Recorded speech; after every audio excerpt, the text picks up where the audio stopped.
घमंडी राजकुमारी।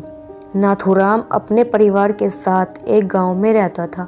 उसके पास एक खेत और एक छोटी सी दुकान थी जिसका काम वह अकेले ही संभालता था। उसके पास बहुत सारा काम रहता था जिसके कारण नाथूराम स्वयं अपने लिए भी बिल्कुल समय नहीं निकाल पाता था।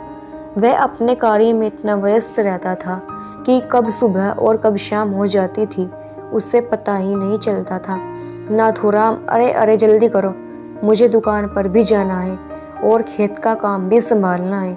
नाथूराम, अरे मेरे पास बिल्कुल भी समय नहीं है, अभी मुझे दुकान पर भी जाना है। तुम क्यों नहीं माँ को डॉक्टर के पास ले जाती? नाथूराम की पत्नी, कौन मैं ना भवना, मुझसे यह काम नहीं हो पाएगा। माँ जी को अगर डॉक्टर के पास ले जाऊंगी तो रास्ते में ही वो मुझे इतना पका देगी कि मैं वापस लौटने लायक नहीं रहूंगी। ये तुम्हारा काम है, तुम खुद करो। नाथूराम, अच्छा ठीक है, अभी मुझे दुकान के लिए देर हो रही है। दोपहर को मैं माँ जी को डॉक्टर के पास ले जाऊंगा। नाथूराम, माँ ओ माँ, जल्दी से तैयार हो जाओ, डॉक्टर के पास जाना है। अगर समय पर नहीं पहुंचे तो वह घर निकल जाएगा। नाथूराम की माँ, हाँ हाँ बेटा, आती हूँ। हाय, इस उम्र में तो ठीक से पैर भी नहीं उठते, जल्दी जल्दी चलने की तो दूर की बात है। नाथूराम अपनी माँ को पकड़कर उन्हें रिक्शे में बैठाता है और डॉक्टर के पास निकल जाता है। वापस आकर नाथूराम, अरे सुनती हो, माँ का ध्यान रखो, इनकी तबीयत वाकई में बहुत ख़राब है। मैं डॉक्टर की बताई हुई दवा को लेकर आता हूँ। नाथूराम अपनी दवा लेकर घर की तरफ लौट ही रहा था, तभी रास्ते में उसे एक मजदूर घेर लेता है। मजदूर, नथु भैया, आप मेरे साथ चलो, नहीं तो मैं आगे आपके खेतों में काम नहीं कर पाऊंगा। नाथूराम, क्यों, ऐसा कौन सा पहाड़ टूट पड़ा जो तुम आगे खेतों में काम नहीं कर सकते? अभी मेरा घर पहुंचना बहुत ज़रूरी है, बाद में बात करूंगा। नाथूराम मजदूर के साथ जैसे ही अपने खेत पर पहुंचता है, दूसरा मजदूर भागा भागा उसके पास आता है। दूसरा मजदूर, नथु भैया, मुझे भी आपके खेतों में काम नहीं करना, मेरा भी हिसाब कर दो।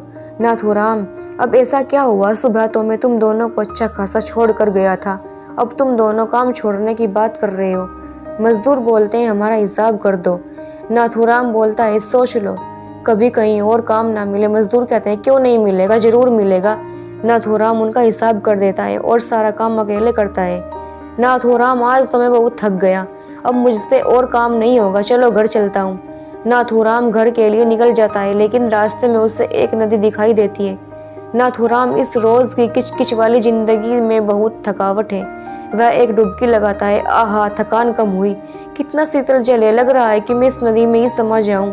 नाथूराम धीरे धीरे बीच नदी की ओर जाने लगता है। नाथूराम, अरे बचाओ, कोई तो बचाओ, मेरे मुंह से निकल गया कि मैं इस नदी में समा जाऊं, अरे बचाओ। नाथूराम कुछ समय के बाद बेहोश हो जाता है और नदी में नीचे और नीचे पहुंच जाता है। जब नाथूराम को होश आया, नाथूराम, अरे यह मैं कहाँ आ गया, यह जगह तो एक महल जैसी है, जलपरी महल जैसी नहीं, बल्कि यह एक महल ही है। नाथूराम, तुम कौन हो और मैं यहाँ कैसे आया? जलपरी, तुमने सच्चे दिल से नदी में समा जाने की बात कही तो मैंने सुन ली, तुम मेरी पानी की दुनिया में हो, मैं एक जलपरी हूँ और यह मेरा ही महल है।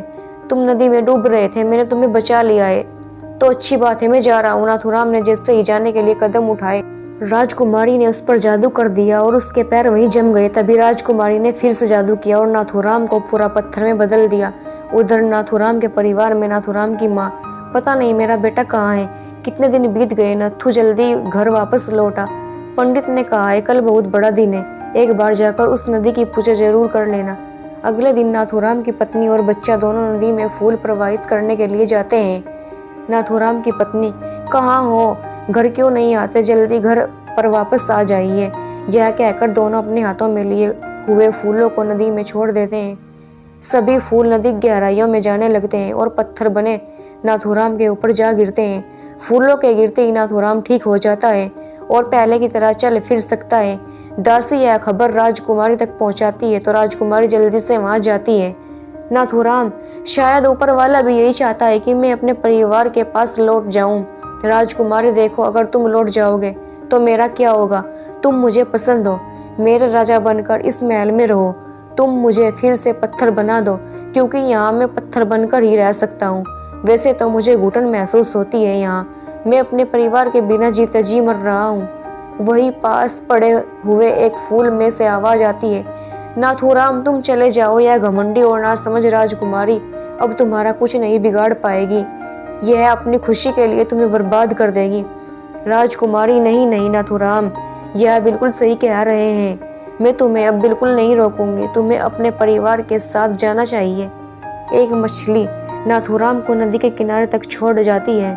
नाथूराम वापस घर लौटता है तो उसका बेटा पापा आ गए, पापा आ गए कहते हुए नाथूराम को गले लग जाता है। यह देखकर नाथूराम की पत्नी की आंखों में आंसू आ जाते हैं। नाथूराम जाकर अपनी माँ के पैर छूता है और खुशी खुशी अपने परिवार के साथ रहने लगता है।